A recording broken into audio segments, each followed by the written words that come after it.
Bismillahirrahmanirrahim. Assalamualaikum warahmatullahi wabarakatuh. Kami dari kelompok 4 ingin memaparkan materi mengenai eksperimental modal analisis atau disebut dengan EMA untuk mengetahui modal parameter pada analisis dinamik balok kayu yang dijepit di satu ujung. Pertama-tama saya akan mengenalkan nama kelompok dari kelompok 4, yakni dengan saya sendiri, Ahyi Adnan. Kedua yaitu Rizky Habibi. Ketiga Sudirman, dan keempat Muhammad Alif Miflihul Fisar.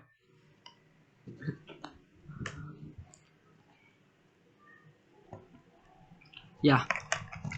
Eksperimental modal analisis atau disebut dengan EMA. EMA merupakan salah satu cara yang sering digunakan untuk mengetahui modal parameter dari sebuah struktur bila diperlukan informasi detail tentang karakteristik dinamik struktur yang bersangkutan. Sebagai contoh, untuk memonitorkan kenapa kon? Memonitorkan atau memonitorkan? Kan lah, siapa aja ke Kacau ini PT. Bismillahirrahmanirrahim. Assalamualaikum warahmatullahi wabarakatuh. Kami dari kelompok 4 ingin memaparkan materi mengenai eksperimental modal analisis atau disebut dengan EMA untuk mengetahui modal parameter pada analisis dinamik balok kayu yang dijepit di satu ujung.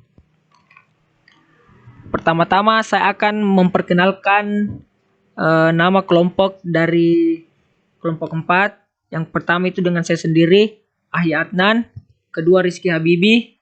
Ketiga Sudirman. Dan keempat Muhammad Alif Miflihul Fisar.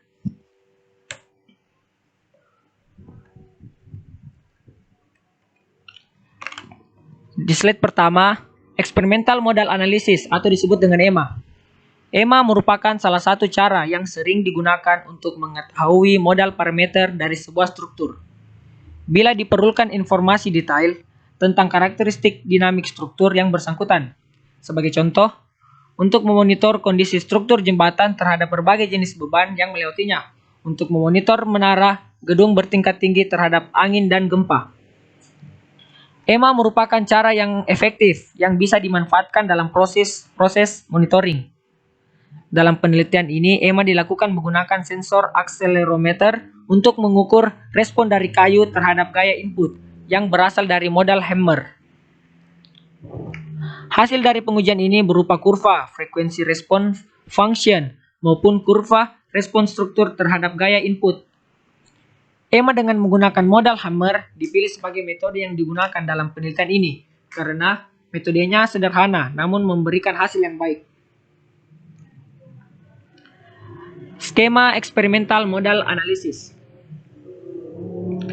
Gaya input F omega dan respon struktur X omega adalah besaran yang diukur dalam EMA, sedangkan H omega yang merupakan frekuensi respon function merupakan hasil yang dihitung berdasarkan rasio respon struktur terhadap gaya input. Hubungan antara gaya input F omega, respon struktur, dan H omega dinyatakan dalam persamaan 1. X omega sama dengan H omega dikali F omega. H omega dalam persamaan 1 adalah compliance atau perpindahan gaya dalam M per Newton yang besarnya bervariasi sesuai dengan frekuensi. Respon struktur bisa dalam bentuk perpindahan atau displacement, kecepatan maupun percepatan. Karena respon struktur dalam eksperimen ini diukur dengan akselerometer, maka respon struktur adalah percepatan, sehingga persamaan 1 disesuaikan menjadi X double dot omega sama dengan H omega kali F omega. H omega dalam persamaan 2 adalah intertence atau percepatan gaya dalam ms pangkat min 2 per n yang besarnya bervariasi sesuai dengan frekuensi. Besarnya frekuensi pribadi angular diperoleh melalui kurva amplitudo ms pangkat min 2 dalam domain frekuensi. Bentuk modus getar diperoleh berdasarkan kurva fungsi transfer dalam sudut fasa. Besarnya sudut fasa dihitung berdasarkan persamaan bisa kita lihat di bawah. Sudut fasa sama dengan atan dalam kurung HLM per HRE. Dalam persamaan tiga parameter HRE dan HLM adalah harga real dan imajiner dari H omega. Nilai rasio redaman dari balok kayu yang diuji didapatkan dengan menghitung loss factor menggunakan metode Hall power bandwidth, sebagai dimana diformulasikan di persamaan 4. Bisa dilihat nilai rasio sama dengan omega 2 dikurang omega 1 per omega 0 sama dengan 2pi dalam kurung F2 dalam kurung F1 per 2pi F0 sama dengan 2D. Slide selanjutnya akan dilanjutkan oleh saudara Muhammad Alif Fisar.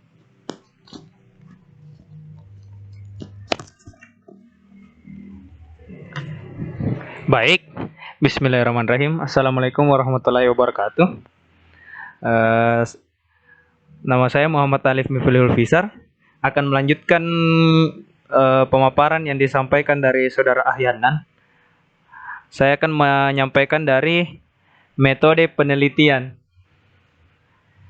Yang pertama itu modal hammer dan akselerometer. Modal hammer digunakan untuk memberi gaya input terhadap balok kayu, sedangkan akselerometer digunakan untuk mengukur respon balok kayu atau output berupa percepatan. Posisi modal hammer berubah sesuai dengan posisi titik pengujian, yaitu di titik A, B, C, maupun D. Posisi akselerometer diletakkan di salah satu ujung kayu yang tidak terjepit. Posisi akselerometer tidak mengalami perubahan selama pengujian berlangsung. Yang kedua yaitu menggunakan power supply. Power supply memberikan suplai daya modal hammer maupun akselerometer. ADC atau analog to digital converter merubah data analog menjadi data digital agar dapat diolah dengan komputer. Berikutnya itu hasil dan pembahasan. Dalam IMA, model parameter yang dapat diketahui atau dihitung dari data pengujian dalam domain waktu yang sudah diubah menjadi domain frekuensi. Data pengujian berupa gaya input atau gaya eksitasi dan respon balok kayu dalam domain waktu di salah satu titik uji, yaitu titik A dapat dilihat di gambar. Gambar pertama kita dapat melihat gaya input di titik uji A dalam domain waktu. Sedangkan gambar kedua yaitu respon kayu atau percepatan di titik uji A dalam domain waktu. Melalui data pengujian yang sudah dirubah dalam domain frekuensi, dapat disusun beberapa kurva antara lain kurva amplitudo getaran, kurva fungsi transfer, kurva sudut fasa, dan kurva koherensi. Kurva amplitudo dan kurva fungsi transfer dari salah satu titik pengujian, yaitu titik A, dapat dilihat dari gambar di bawah ini.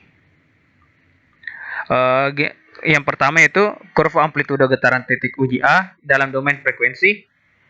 Yang kedua itu kurva fungsi transfer atau inertance titik uji A dalam domain frekuensi. Nah, dari sini kita bisa melihat kurva sudut fasa dan koherensi titik uji A.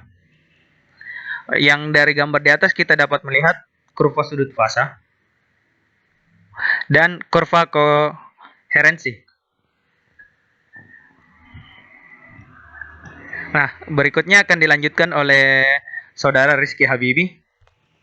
Waktu dan tempat saya persilakan. Ya baik, saya akan menjelaskan sedikit tentang kurva sudut fasa dan koherensi titik uji A. Sebelumnya saya memperkenalkan diri, nama saya Rizky Habibi. Nah di sini bisa dilihat ada dua kurva di sini. Yang pertama itu ada kurva sudut fasa dan kurva koherensi. Nilai koherensi dari berbagai titik pengujian berada pada rentang 0,80 sampai dengan 0,99. Hal tersebut mengindikasikan bahwa hasil pengukuran hanya dipengaruhi oleh noise yang relatif kecil. Bentuk modus getar disusun berdasarkan nilai intertance dari kurva fungsi transfer dan kurva sudut fasa. Yang selanjutnya, di sini ada kurva fungsi transfer balok kayu titik B, C, dan D dalam dominasi frekuensi.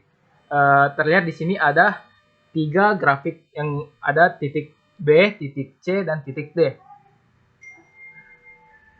Dari kurva amplitudo getaran, kurva fungsi transfer, kurva sudut fasa, dan kurva koherensi tersebut dapat diketahui nilai frekuensi pribadi, interference, sudut fasa, koherensi, dan rasio redaman di tiap titik pengujian. Berbagai nilai yang dapat diketahui dan dihitung dari data eksperimen EMA. Nilai koherensi dari berbagai titik pengujian berada dalam rentang 0,80 sampai dengan 0,99. Hal tersebut mengindikasikan bahwa hasil pengukuran hanya dipengaruhi oleh noise yang relatif kecil.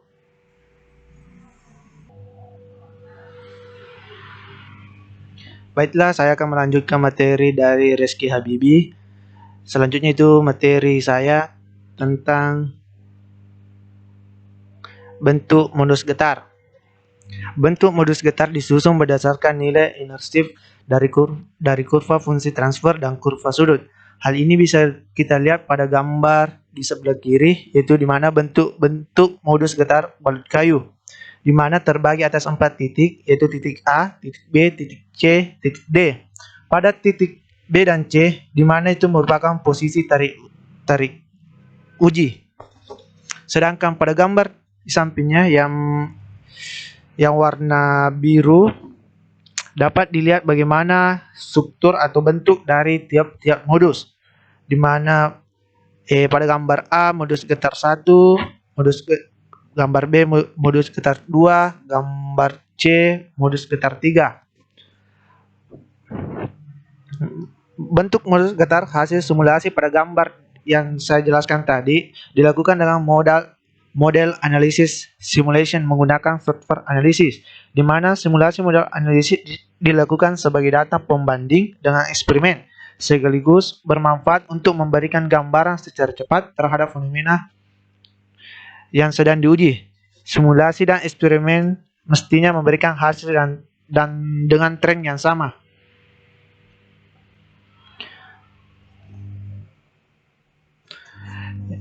Kesimpulan, adapun dari kesimpulan dari jurnal yang kami rangkum yaitu experimental modal analysis dapat digunakan untuk mengetahui nilai modal parameter yang diperlukan untuk menentukan karakteristik dinamik dari balok kayu yang diuji, berupa frekuensi pribadi, bentuk modus getar maupun rasio redam.